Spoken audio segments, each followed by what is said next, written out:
Hello everyone, welcome back to Coin Bureau Clips. It is time for another quick Coin Bureau Clips Q&A. Thank you as ever to those who sent questions in. We posted out on Instagram and we've had lots of questions back, and my team here have selected a few for me to answer now. So without further ado, let's dig in.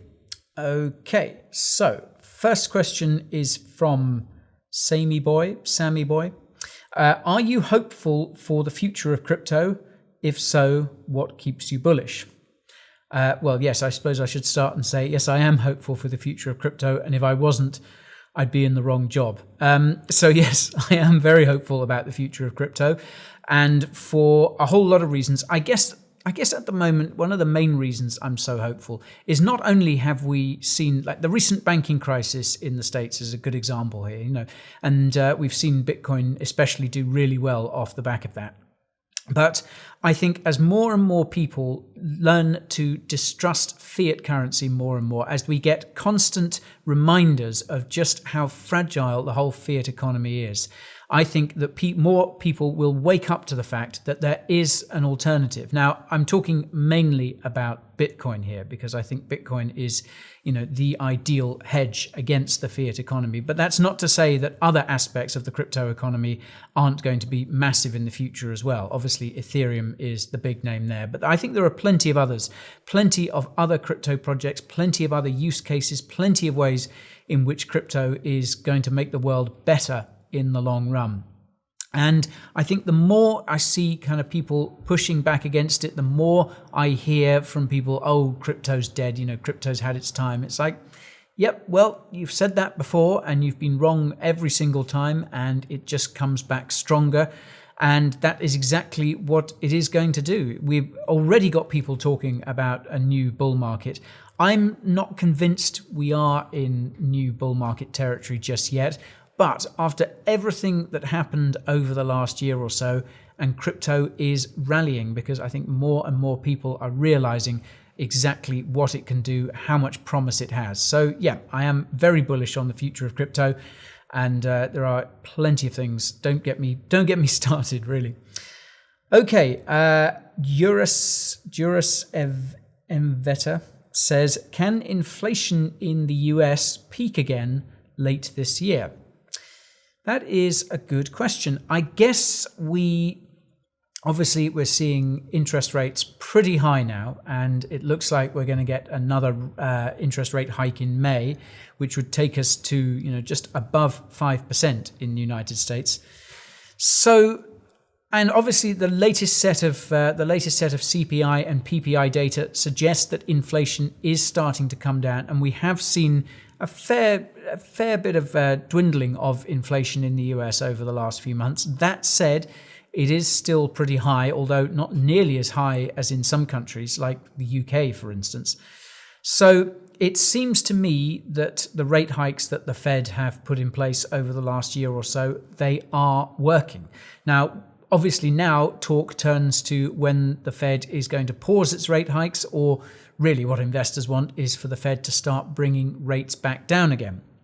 Now, I don't think that they can do that until they have either got inflation down to that 2% target, or are seeing it go down so quickly that they're confident it can get there. So that means I think that the Fed will probably keep rates at about the level they are at, most likely for the rest of the year. And I think this should be enough to keep inflation under control and to start pushing it back down. So could inflation peak again late this year? It could, I think, if the Fed decided to cut rates too early. I think that would be a huge mistake. And obviously there was kind of talk of that around the banking crisis. It didn't happen. They hiked again. We could see inflation tick back up regardless of these higher interest rates. I think probably the Fed's policy will work. And I think as people become more used to higher rates, that will obviously work on inflation expectations as well. And remember, inflation expectations are one of the big drivers of inflation in general. If people think prices are going up, people, working in retail or whatever, they will then, adjust their prices upwards in anticipation of that. So inflation expectations really do drive inflation as a whole. So my guess is that we'll probably see inflation come down gradually over the course of the year. But that said, you shouldn't rule out a spike, especially if the Fed makes a bad decision. Okay. Ahmad Serendipity asks, can you imagine a theoretical or realistic scenario / roadmap for crypto's truly universal adoption? I guess an interesting thing that we're seeing at the moment is a kind of move away from the US dollar. Now, I did a video on this quite recently, and my conclusion in that was, okay, we are beginning to move away from the dollar, but that doesn't mean that we are going to drop the dollar as the world's reserve currency overnight. That's not going to happen. What I do think is going to happen over the coming years and decades is, if things keep going the way they are, I think we're going to see a kind of more and more kind of polarization of the world. So we'll have probably the American sphere of influence, the Chinese sphere of influence, and maybe those will be the two poles, or maybe a third sphere, maybe, this idea of kind of non-aligned countries. There's also talk of the BRICS countries, Brazil, Russia, India, China, and South Africa, and possibly others, kind of forging closer links, maybe even releasing their own currency. Who knows? But what I think I can see is this kind of multipolar world where there's more than one reserve currency. Let's say, for the sake of argument, the Chinese yuan.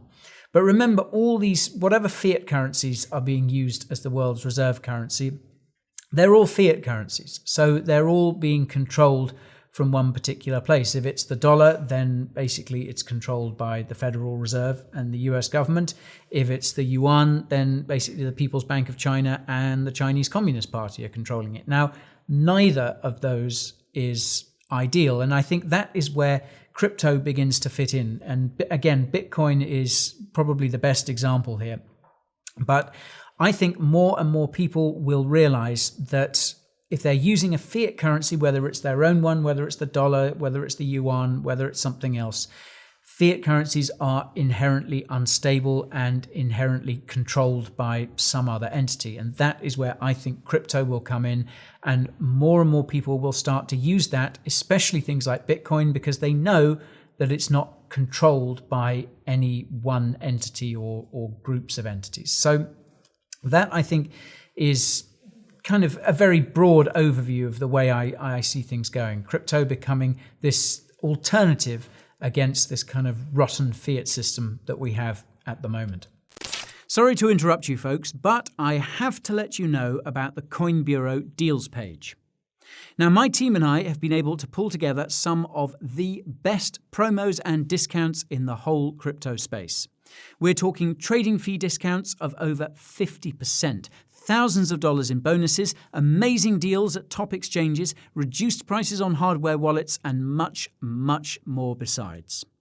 So just go to coinbureau.com/deals, also linked to below, and find the promo suited to you. And now, back to the video. Okay, someone else asks, so they didn't make a note of their name here. What did you think about Vitalik's book, Proof of Stake? Saw it on the desk in a video. Yeah, it's there. It's there as well. Proof of Stake. I very much enjoyed Proof of Stake. Vitalik is a very good writer. I'll be completely honest with you. A fair bit of it went over my head. There's some pretty complicated stuff in there.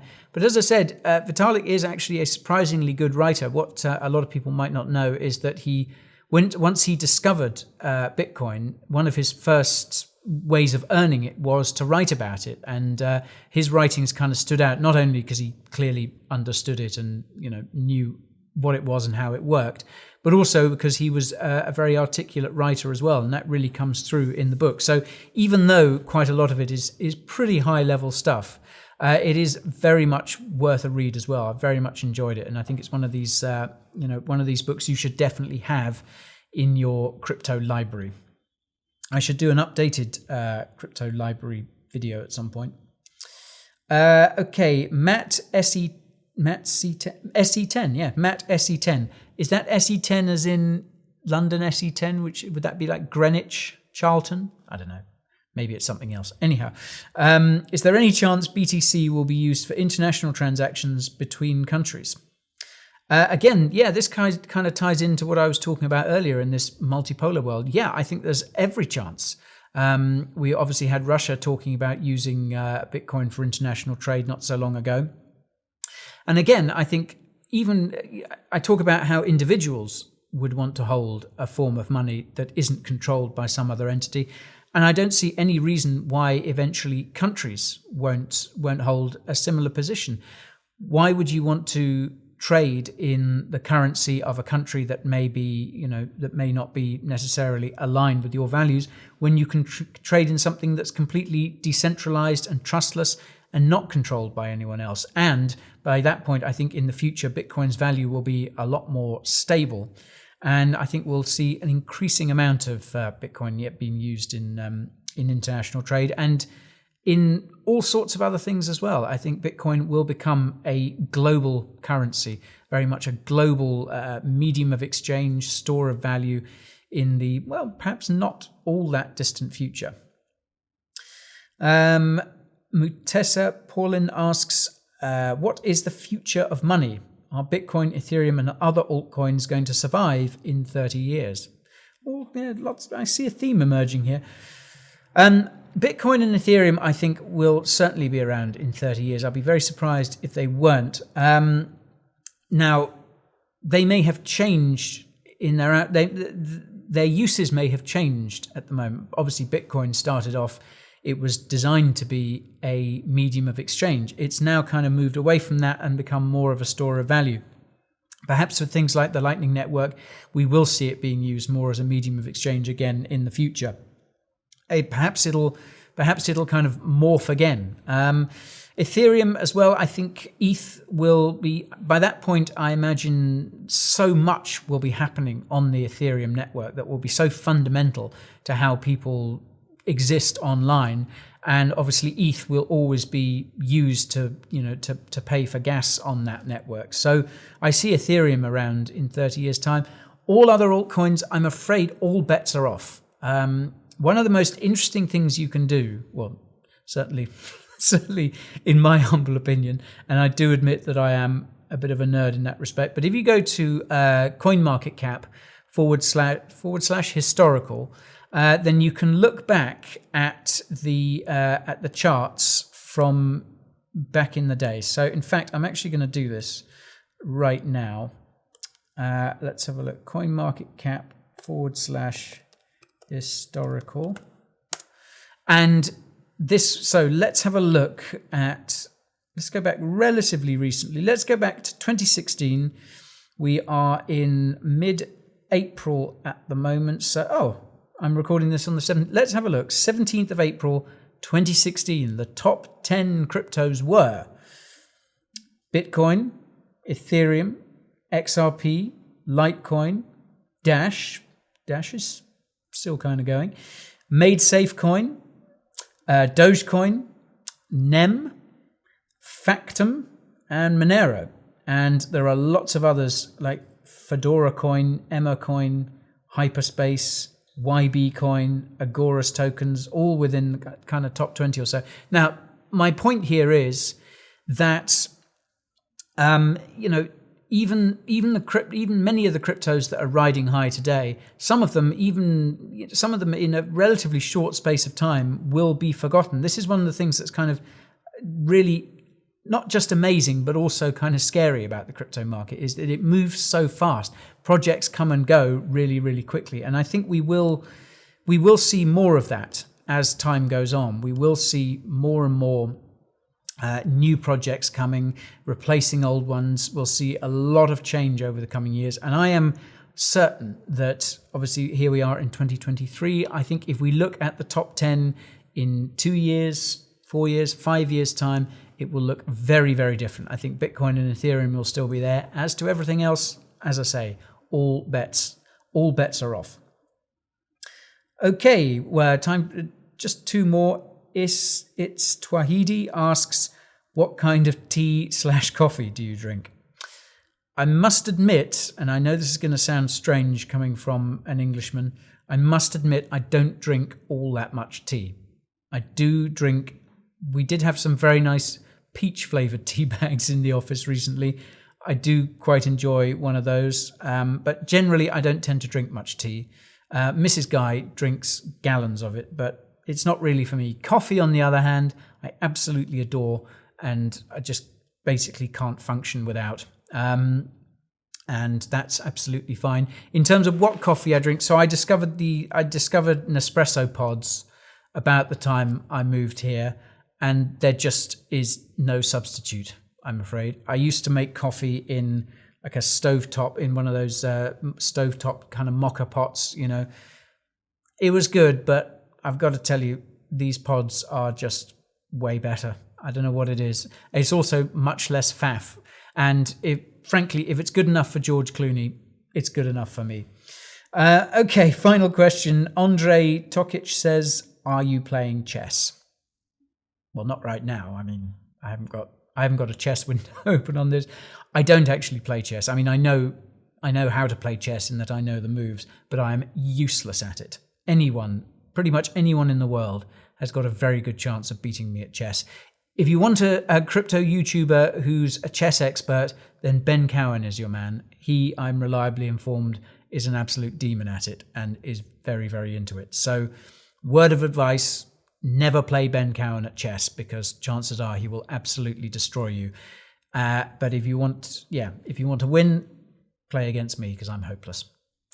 Anyhow, at Scrabble, on the other hand, I'll have you.